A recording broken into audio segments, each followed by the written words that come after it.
Muito bem, meus irmãos. Aqui quem fala é o pastor Paulo Henrique Vendrameto, CGADB 59587. Estamos aí iniciando esse canal, hoje na segunda aula.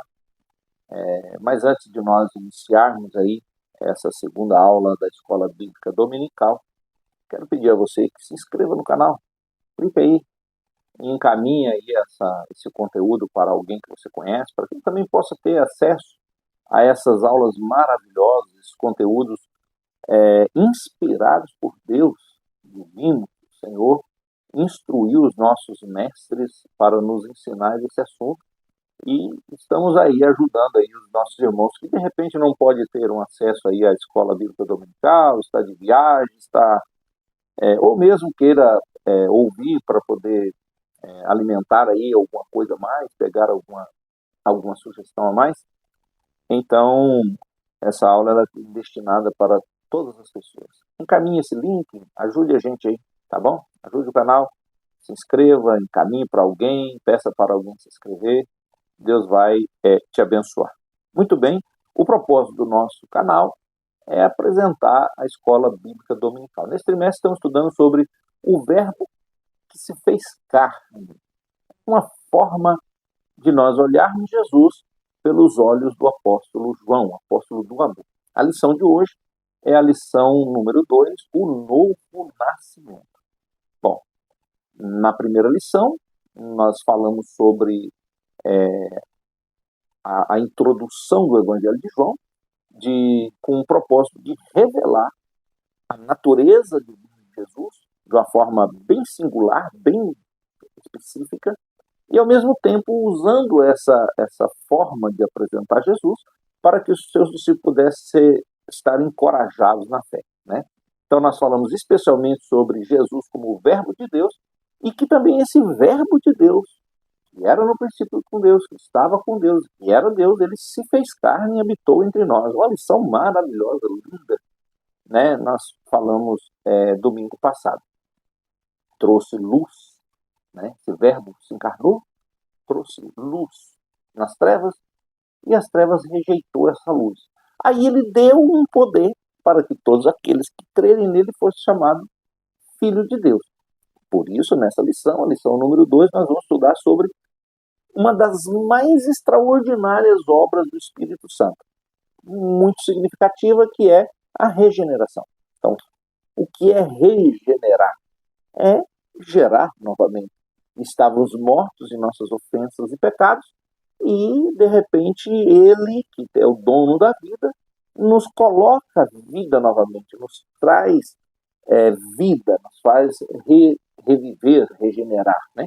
Então, quando nós imaginemos aí a regeneração, pastor, eu tenho dificuldade de entender a regeneração. A regeneração é simples, é como a gente imagina ali uma árvore, que alguém vai lá e corta um pedaço dela, tira uma lasca dela, e aí, com o passar do tempo, aquela casca vai recobrindo, vai recobrindo, vai recobrindo, a árvore vai crescendo e aquele corte que foi feito ali vai sendo ocultado, de forma que a própria árvore vai trazendo uma regeneração naquele corte, até que ninguém percebe mais que um dia houve um corte ali. Nós perdemos, né, fomos cortados da glória de Deus. Todo ser humano foi excluído dessa glória de Deus. E não se achou mais ninguém que pudesse possuir meios, caminhos, mecanismos de alcançar essa glória novamente. Então, a regeneração ela é uma ação única, exclusiva, não tem outro meio, não tem outra pessoa, não tem nada que eu possa fazer, a não ser que o Espírito Santo me regenere, me coloque de novo nos trilhos, né? Como nós fazemos. Então, a obra do Espírito Santo, que é essa obra extraordinária que estamos falando aqui, ela é feita na vida de um pecador, naquele que foi cortado, naquele que tem uma cicatriz, né? E aí, esses meios que Deus disponibiliza, né? É o que nós vamos ver aqui. Como que Deus trabalha? Como é que o Espírito Santo vai criar mecanismos para que essa pessoa pecadora, cortada da glória de Deus, seja regenerada e passe novamente a possuir essa glória de Deus na sua vida. Bom, nós temos hoje, na lição de hoje, a história de Jesus com Nicodemos. Então nós temos aqui João, capítulo 3, versículos 1 a 9, que diz assim: E havia entre os fariseus um homem chamado Nicodemos, príncipe dos judeus. Este foi ter de noite com Jesus e disse-lhe: Mestre, bem sabemos que és mestre vindo de Deus, porque ninguém pode fazer os sinais que tu fazes se Deus não for com ele. Jesus respondeu e disse-lhe: na verdade, te digo que aquele que não nascer de novo não pode ver o reino de Deus.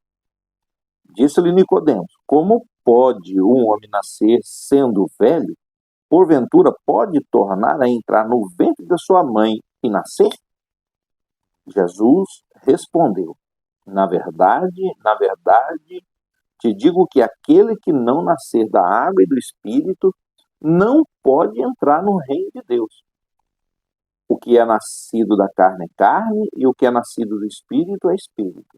Não te maravilheis de ter dito: necessário vos é nascer de novo.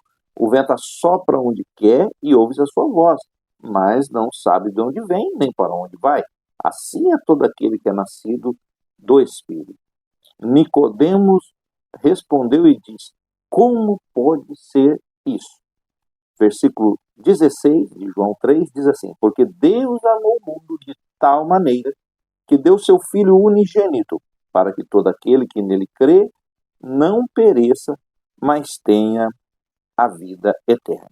Então, quando nós falamos da regeneração, estamos tratando aqui de uma obra exclusiva do Espírito Santo. E esse novo nascimento é um modo bíblico de transformação radical da natureza do pecador.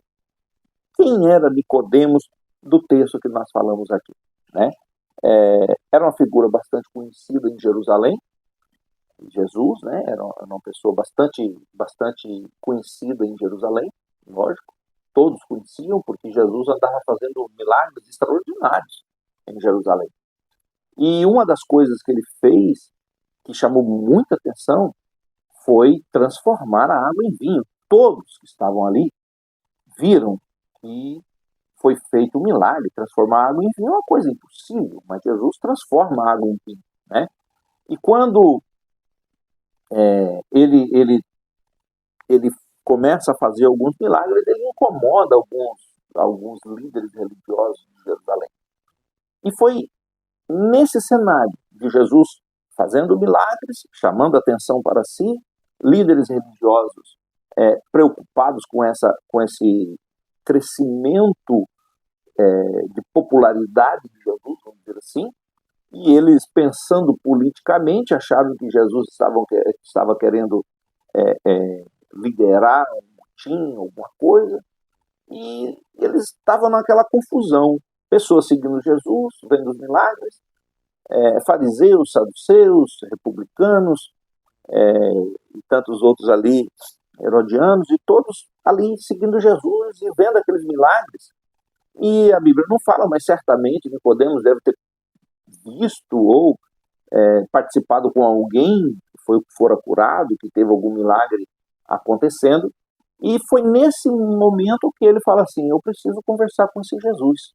Nicodemos era alguém que conhecia a palavra, ele era um fariseu, e ele conhecia muito a palavra, e ele procurou saber de Jesus. E ele era como nós falamos aqui, ele era um fariseu que fazia parte de um grupo seleto em Jerusalém, de grande prestígio, inclusive, tanto entre os judeus quanto entre os líderes religiosos, como entre os políticos também, né?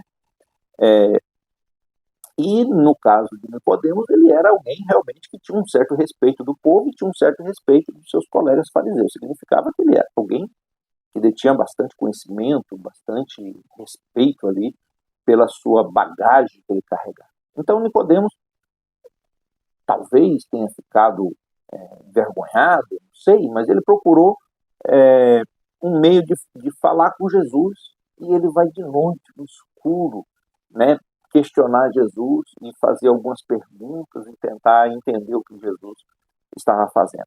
Bom, no versículo 2 do capítulo 3, Nicodemos percebe que a autoridade, ele apresenta ali, né, ele mostra que ele percebe, indica que ele percebe que aquela autoridade daqueles milagres que Jesus estava fazendo, expulsando demônio, curando cegos, aleijados e tal, ele reconhece isso quando ele chega para Jesus e já chega chamando Jesus de mestre. Veja, o mestre, na cultura lá, era ele era o mestre.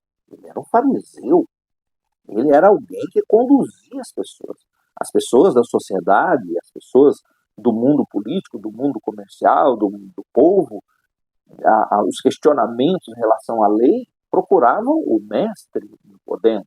Mas agora Nicodemos chega para Jesus e fala assim, mestre, quando ele chama Jesus de mestre, Rabi, né? João 3:2, mostra que Nicodemos ele não estava ali como muitas pessoas que chegam para questionar e colocar dúvida e pressionar e tentar achar um erro, tentar achar ou uma fala animosa, né, com animosidade, querendo destruir, querendo colocar Jesus no canto, como nós chamamos, né? Então, mostra que ele de fato tinha um interesse genuíno de saber o que é que Jesus estava fazendo. Ele estava, eu quero entender, eu quero compreender esse novo ensino que o senhor está ensinando aí, e, e ele vem e reconhece, fala, olha, aquilo que o senhor está fazendo, não tem como alguém fazer, se não for enviado de Deus. Se o senhor não for de Deus, como é que o senhor vai explicar aqueles milagres extraordinários que o senhor fez ali nesses locais aí em Jerusalém? Então Nicodemos chega e já de antemão ele reconhece Jesus como mestre, reconhece Jesus como alguém que foi enviado por Deus. Então Jesus vai discorrendo a partir do verso 3, Jesus fala sobre o conceito de nascer de novo, que é o tema da nossa aula de hoje.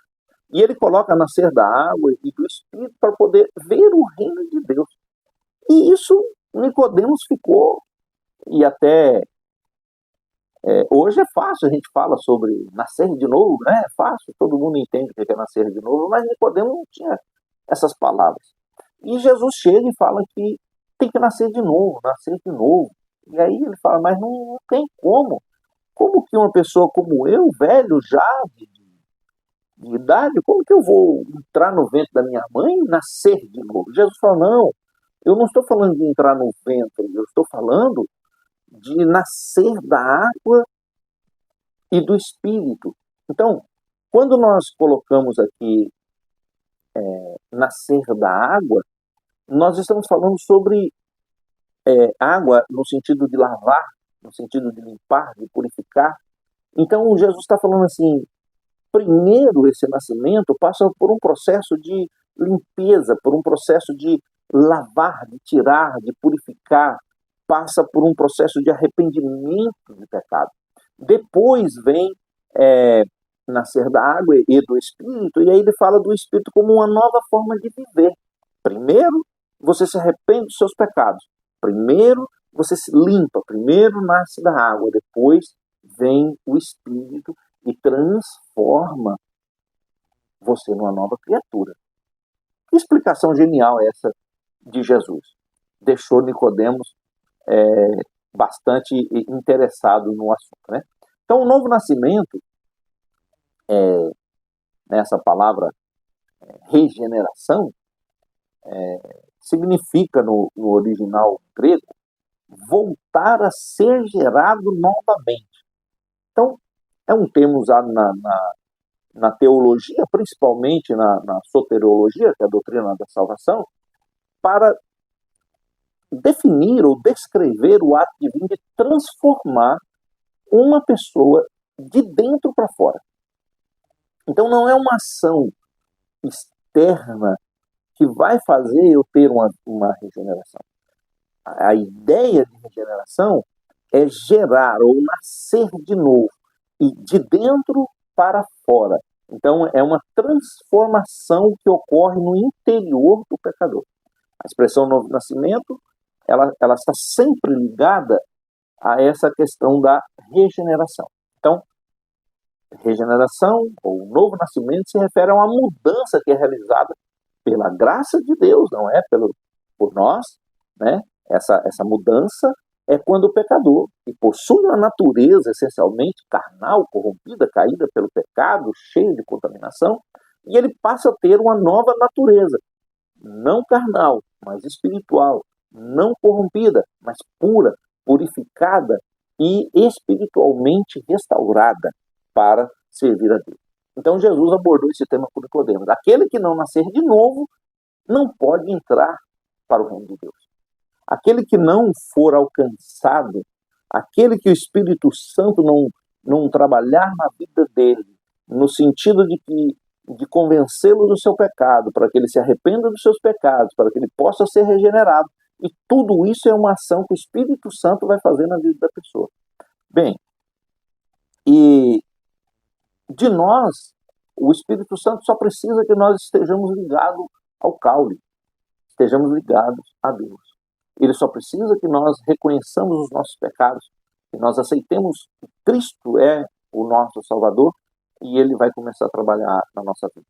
Então, a regeneração ela não é uma obra, como nós falamos aqui, que o homem pode fazer. A regeneração é um ato que é Deus que realiza na vida do pecador. É ele que purifica e que coloca o seu espírito dentro do homem, levando a essa pessoa a uma mudança radical no coração, uma transformação profunda na vida interior de um pecador. Esse processo acontece quando o pecador reconhece os seus erros e reconhece que ele tem uma necessidade de encontrar um Salvador. Veja que o único ato que nós precisamos é reconhecer os nossos pecados. E reconhecer não é fácil. Quando nós reconhecemos que nós estamos errados, isso já é um milagre que o Espírito Santo faz na nossa vida. Sabe por quê? Porque geralmente a gente fala que fulano está errado, o outro está errado, o outro está errado. As pessoas elas falam mal do governo, falam mal do pastor, falam mal do chefe, falam mal do colega de trabalho, falam mal, né, de um casal, falam mal um do outro, falam mal dos filhos, filhos não falam mal. Todo mundo acha que alguém tem um erro, alguém tem um problema.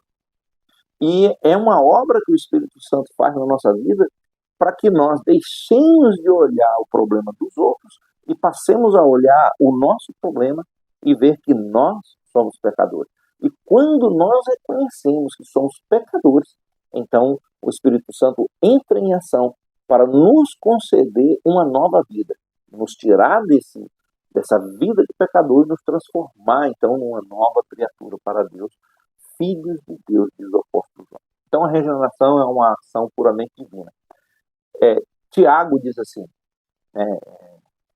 Tiago 1, 17, 18 diz assim: toda boa dádiva e todo dom perfeito vem do alto, segundo a sua vontade, ele nos gerou pela palavra da verdade. Ele é que nos gerou pela palavra da verdade, que é Cristo Jesus. Bom, a Bíblia ensina que o ser humano ele é pecador, né? O apóstolo Paulo, em Romanos 5,12, diz: todos pecaram, destituídos foram na glória de Deus. Então surge uma necessidade. Se todos pecaram, tem uma necessidade. Todos nós precisamos de uma regeneração. Precisamos, se todos pecarem e foram destituídos, foram tirados, foram cortados da glória, então nós precisamos agora de alguma coisa que nos ligue de novo. E essa alguma coisa que vai nos ligar de novo é a regeneração. Então essa magnífica obra que Jesus nos concedeu através da cruz do Calvário, né? Então, foi na cruz que Jesus conquistou a oportunidade que eu tenho, que você tem, de ter uma nova vida, né? Então, devido a essa natureza nossa, que nós pecamos, que nós caímos, que nós andamos longe de Deus, foi necessário a obra da cruz. É a obra da cruz que nos liga que nos conecta, nos traz à vida, essa ação regeneradora do Espírito Santo, que é tão essencial para todos os seres humanos e que muitas pessoas talvez não dê tanta importância a isso. Bom, como nós falamos no início, nós precisamos ver sobre os meios da obra regeneradora. O conceito nascer da água é uma forma metafórica, é lógico, né?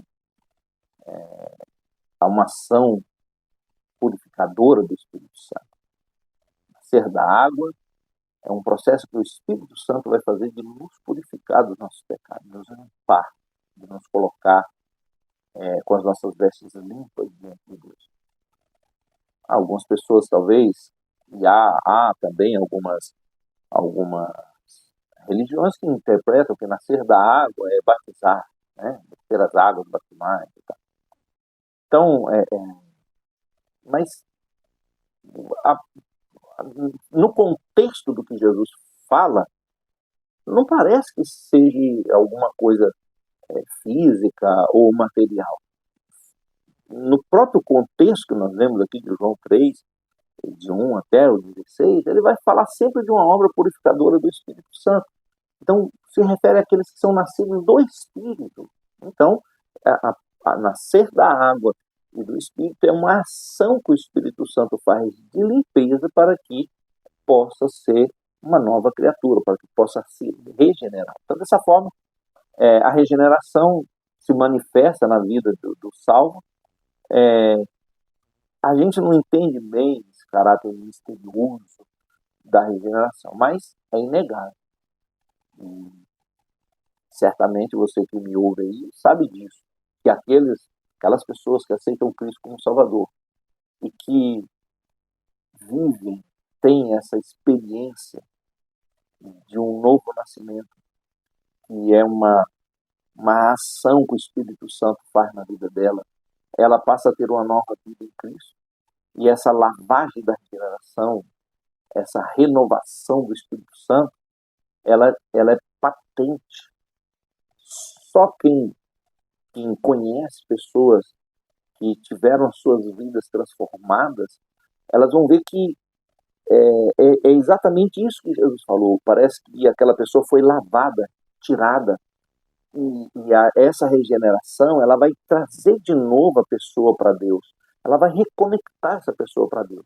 E quando essa pessoa se reconecta, ela começa a mudar. Tem algumas coisas que mudam na pessoa, sem ninguém falar nada, porque é uma ação interna. O Espírito Santo trabalha aqui dentro. Então essa pessoa, ela começa a mudar a forma dela falar, ela mudar a forma dela se vestir, mudar a forma até da forma como ele penteia o seu cabelo. Parece, pastor, mas o que isso tem a ver uma coisa com a outra? Não, tem a ver que quando o Espírito Santo entra na sua vida, ele vai te moldar do jeito que ele quer que você viva. Ele vai te moldar. E as pessoas abandonam amigos e escolhem outros amigos. Há pessoas que ao nascer de novo, ele muda até de profissão, porque ele percebe que aquela profissão que ela está não está ajudando ela espiritualmente falando. Então o próprio Deus vai trabalhando na vida dessa pessoa, essa pessoa vai se transformando. É comum a gente perceber pessoas que eram conhecidas como os arruaceiros, pessoas que bebiam, que se prostituíam, que bagunçavam, era pessoa, como dizem por aí, do piseiro, e essa pessoa aceita Cristo e passa um determinado tempo sem que aqueles parentes, aqueles amigos vejam aquela pessoa, e quando aquela pessoa chega naquele ambiente, fala, mas cadê meu amigo, cadê meu filho, cadê meus parentes, cadê, né? Porque mudou, a pessoa é outra pessoa, ela é outra pessoa, o Espírito Santo trabalhou na vida dela, transformou ela numa nova criatura, e não foi para pior.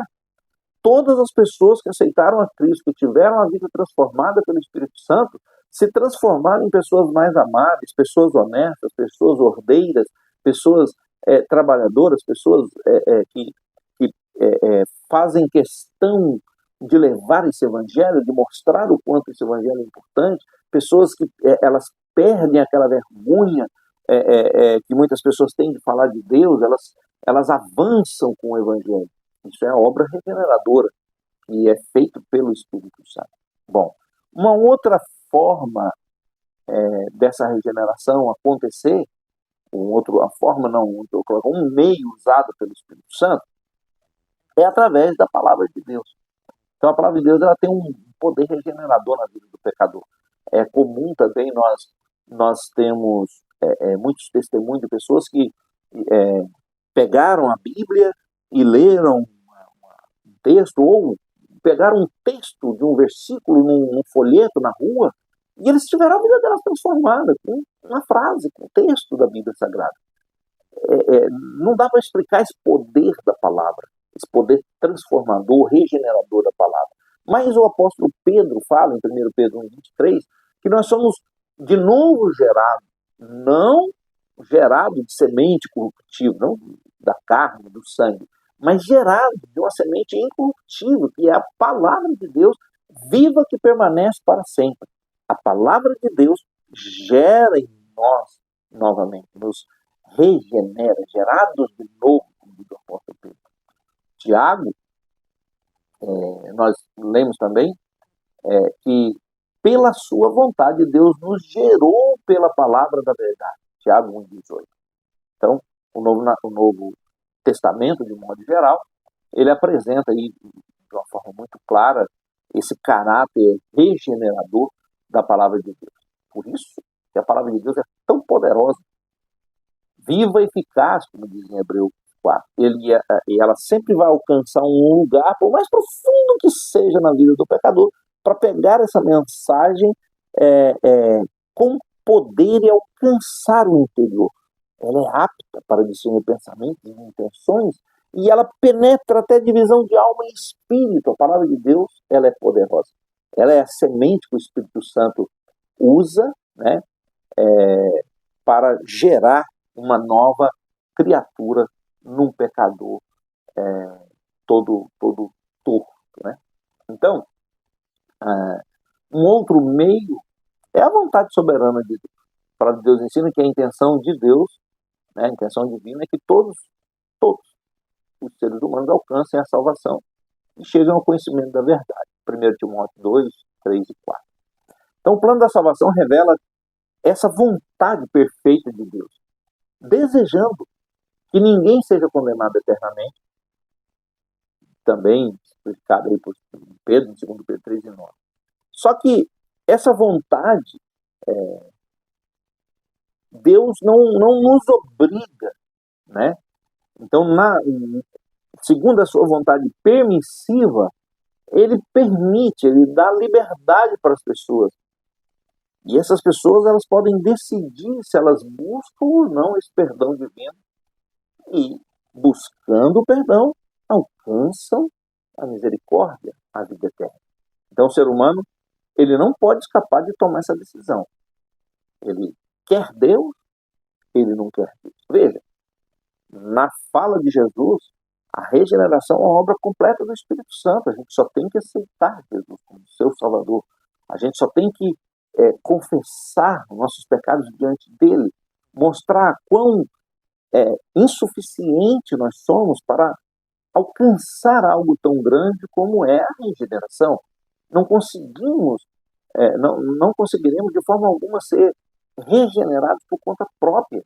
É necessário que o caule, a raiz nos traga essa regeneração, que traga esses elementos para que nós possamos reconectar a nossa vida com Deus, reconectar o nosso espírito com Deus.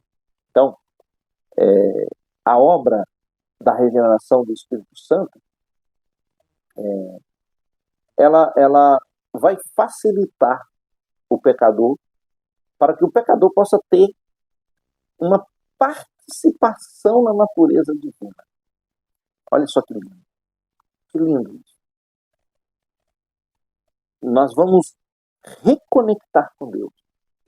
A natureza divina vai se refazer em nós, através de uma ação do Espírito Santo. E quando nós alcançamos essa regeneração, nós temos acesso ao reino de Deus. E quando nós temos esse acesso ao reino de Deus, nós vamos receber de Deus a filiação. aos que creem em seu nome, como está em João 1:12. Então é dessa forma que o pecador que aceita, que se arrepende, aceita o Evangelho, aceita a proposta de Deus através de Jesus Cristo de nos regenerar. Então o Espírito Santo começa a residir na vida desse pecador, vai realizar uma obra de regeneração, de purificação, de limpeza, de reconexão desse pecador com o homem. Vai capacitar essa pessoa para enfrentar a velha natureza e garantir uma vitória total com Cristo Jesus. Eu espero o dia em que o Senhor virá, transformará esse corpo incorruptível, esse corpo corruptível num corpo incorruptível e me dará uma coroa de glória para toda a eternidade, para viver com Ele eternamente. Espero que você tenha gostado desta aula, né? Nosso tempo já acabou aqui, mas eu convido você mais uma vez, se inscreva no canal, deixe a sua pergunta, deixe a sua dúvida, comente aí para que nós possamos responder você aí no canal, tá bom? Deus abençoe. Próxima aula, domingo que vem, falaremos sobre a verdadeira adoração. Lição número 3. Que Deus em Cristo abençoe, que a graça do nosso Senhor e Salvador Jesus Cristo, o grande amor de Deus, nosso Pai, a comunhão e as consolações do Espírito Santo estejam com você.